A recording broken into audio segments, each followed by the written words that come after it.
बिहार आज की तारीख में बाबू फैक्ट्री कहलाता है। अगर ये आंकड़ा सही है कि आज की तारीख में 10% total IAS of India is from Bihar origin. आपका एक लंबा अनुभव रहा है, आप 1985 बैच के आईपीएस रहे हैं और आपने बाहर से भी देखा है, मतलब बिहार के बाहर रह के भी। तो ये जनरेशन जो आज के लॉट है, जो आपका लॉट था, उसमें थॉट प्रोसेस में अंतर देखते हैं? ये पहले से थोड़ा रिफाइन हुआ है या और थोड़ा गलत दिशा में बढ़ा है? और साथ ही जो एक आज के डेट पे मैं देखता हूँ, जो सिविल सर्वेंट्स को एक जो एक सेलिब्रिटी स्टेटस पाने का, सबके अपने फैन फॉलोइंग है, सब सब मतलब जहां आप देख लीजिए सोशल मीडिया पे छाए रहते हैं। काम तो ठीक है, वो अच्छा बुरा आप उसको एनालाइज कर सकते हैं, पर इसके अलावा भी जो इवन बीके प्रसाद सर ने बोला कि आप ये काम करते हैं और उसको पूरा वाह वाह लुटते हैं, तो ये क्या ये सही है या क्या, कैसे इसको आप देखते हैं? आपके प्रश्न को मैं दो भाग में लेता हूं। जो पहला भाग आपका कहना है कि ये बिहार जो है वो बाबू की फैक्ट्री है। बिहार बाबू की फैक्ट्री तो है ही है, बिहार टैलेंट की फैक्ट्री है। और टैलेंट की फैक्ट्री के साथ दिक्कत ये है कि उसको सिवाय शिक्षा और उस तरफ जाने के बाद कोई दूसरा रास्ता नहीं है। हमारे यहाँ कहीं भी ऐसा नहीं है कि हमारा कोई फ्यूचर जनरेशन जो है वो बहुत कहे कि हम कृषि पर कुछ ऐसा कर देंगे जहां हम बिहार में रह पाए। ना हमारे यहाँ इंडस्ट्री है, जहाँ की महाराष्ट्र में और बाकी ऑफकोर्स गुजरात में बाकी जगहों पे जो हम फ्यूचर जनरेशन है उसको एक फैक्ट्री दिया हुआ है। उसको फादर पेरेंट्स ने उसको फैक्ट्री दिया, वहां से निकलेगा और फैक्ट्री में काम करेगा, एमबीए करेगा और फैक्ट्री में काम करेगा। दूसरे जनरेशन है जहां पर कि नर्सिंग होम है, डॉक्टर्स हैं, लोग अपना काम करेंगे। तो हमारे यहाँ के जनरेशन के लिए ऐसा कुछ नहीं है। तो उसके पास जो कुछ है वो उसका वो टैलेंट है, और वो टैलेंट जितना चैनलाइज हो पाता है, जहां जहां जितना चैनलाइज जिसका हो पाता है वो उतना आगे बढ़ जाता है। जैसे सिर्फ फैक्ट्री के अलावा आप जानते हैं कि जैसे सुपर 30 का कॉन्सेप्ट है हमारे यहाँ आईटीज में जाने का। हम जानते हैं कि हमारे बच्चे जो है वो इतने ब्रिलियंट हैं, शार्प हैं कि वो आईटी का जो प्रश्न है उसको बढ़िया से कर सकते हैं। एक उनको समझाने वाला, स्ट्रीमलाइन करने वाला, गाइड करने वाला चाहिए होता था, क्योंकि उनको लैंग्वेज और बाकी चीजों की जो है उनकी दिक्कत होती थी, अंग्रेजी स्कूल में वो नहीं पढ़ते थे। उसी ढंग से जो है वो सिविल सर्विसेज में भी वही चीजें हैं कि बाहर निकल के हर तरह से जिसको जहां अपने प्रयास से, दूसरे के प्रयास से जो है कोशिश करता है कि वो सिविल सर्वेंट बन पाए। और वही चीज हम लोगों ने एनएससीएस में भी कहा। मैं एक कहानी हर जगह कहता हूँ, मैं एक बताता हूँ कि मेरा जो पर्सनल एनएससीएस से जुड़ा हुआ, मैं जब पहली बार एक इंटरव्यू में गया तो एक लड़का आया था वहां पे।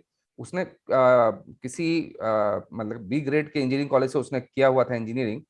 लेकिन उसने कहा कि सर मेरा पिछली बार भी रिटर्न में हो गया था, और जैसे हम लोग बिहारी में कहते हैं, हम बोर्ड के सामने सर थरथराते रह गए। और बोर्ड ने कहा कि जब तुम ठीक से बैठोगे तभी तो हम तुमसे बात करेंगे।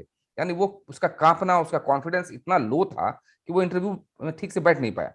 तो हम लोगों ने उसको कहा कि ऐसा करो कि तुम रोज आओ, जब हम लोग ऑफलाइन सैटरडे संडे करते हैं, सबका मॉक इंटरव्यू दो, देखो, फिर अपना मॉक दो, और फिर तुम जो है जाया करो। और वो कंटिन्यूअसली उस पूरे सेशन में जो है वो सुबह 9-10 बजे आ जाता था बिहार भवन में, सारे लोगों का मॉक देखता था, फिर अपना मॉक देता था, और उसके बाद वो जाता था। और ये कंटिन्यूअसली करते करते जब हम लोग कनेक्ट प्रोग्राम में आए तो उसने आके सीधे कहा कि सर मैं झारखंड काडर का आईपीएस हो गया हूँ। तो वो जो सेटिस्फैक्शन आपको मिलता है कि एक टैलेंट था, सब कुछ था, देखिए उसकी तैयारी उसके पास, उसकी जहां तक मुझे याद है उसकी मदर आंगनबाड़ी की में काम करती थी, फादर नहीं थे, या फादर का कोई सोर्स ऑफ इनकम नहीं था।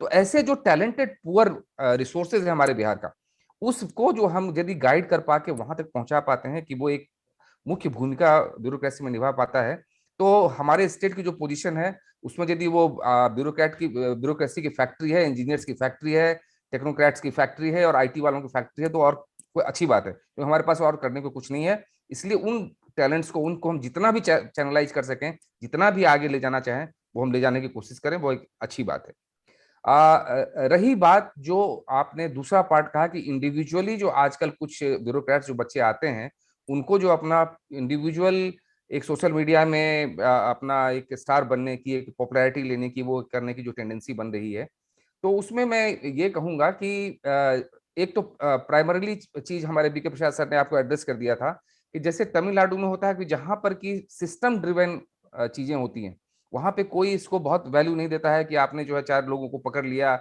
या किसी गुंडे को बंद कर दिया तो आपका अखबार में फोटो छपे। ऐसा नहीं, ऐसा सिस्टम है, यहाँ होता रहता है, चलता रहता है। और जहां हम लोग खास करके, ये सिर्फ बिहार की बात नहीं है, बहुत सारे जगहों पर ये टेंडेंसी सोशल मीडिया में ब्यूरोक्रेट्स के आने की हो गई है, जहां पर कि एक इंडिविजुअल उसका जो अचीवमेंट है उसको ग्लोरीफाई करती है मीडिया, वहां पे वो और ज्यादा जो है वो उसको उसमें उसकी तरफ वो जा रहा है। तो ये जो एक टेंडेंसी है, इस टेंडेंसी को वहां के सुपरवाइजरी ऑफिसर्स और बाकी लोगों को देखने की आवश्यकता है। और बहुत सारे जगहों पे तो जहां पर मैं जानता हूं कि जो पॉलिटिकल एग्जीक्यूटिव है वो उस पर रोक लगाती है, उसको कम करना चाहती है। लेकिन कुछ जगहों पर जो है वो ये चीजें हैं जहां तक ये पॉजिटिव है कि वो उसके काम करने में उसके एफिशिएंसी को या उसके काम से लोगों को लिंक करने तक जाती है, वहां तक तो ठीक है। लेकिन वहां पर एक जो लक्ष्मण रेखा, जहां जो लोग ब्यूरोक्रेट्स खींच रहे हैं, जहां वो उसको अपना हीरोइक चीजें बनाना चाहते हैं, और ये पहले भी होता था, मैं आपको बताऊं, पहले उतना नहीं होता था, कम होता था। जैसे बहुत सारे अफसर जो है वो किसी जगह पे 3 साल 4 साल 5 साल रह जाते थे, वो बहुत पॉपुलर हो जाते थे, उनको लगता था कि मैं यहाँ से चुनाव जीत सकता हूँ। और फिर वो जो है वो चुनाव लड़ जाते थे और पता चलता था कि 5,000 वोट मिल रहे हैं। तब उनको जो है जमीनी हकीकत पता चलता था, वो आपकी कुर्सी के कारण था, आपके इंडिविजुअल उसके कारण नहीं था। तो पहले भी लोगों के साथ हुआ है। अभी चूंकि इंफॉर्मेशन टेक्नोलॉजी का वो जो ब्लास्ट है, उसके कारण जो है वो ये चीजें हो रही हैं। और इसमें यही है कि जो वरिष्ठ अधिकारी हैं, जो सुपरवाइजरी अफसर हैं, उनको गाइड करने की जरूरत है कि एक लक्ष्मण रेखा खींची जाए। जहां तक वो आपके काम को मदद कर रहा है वहां तक ठीक है, जहां तक आपके इंडिविजुअल ईगो को और कर रहा है और निगेटिव जा रहा है, वहां उसको रोकने की आवश्यकता है।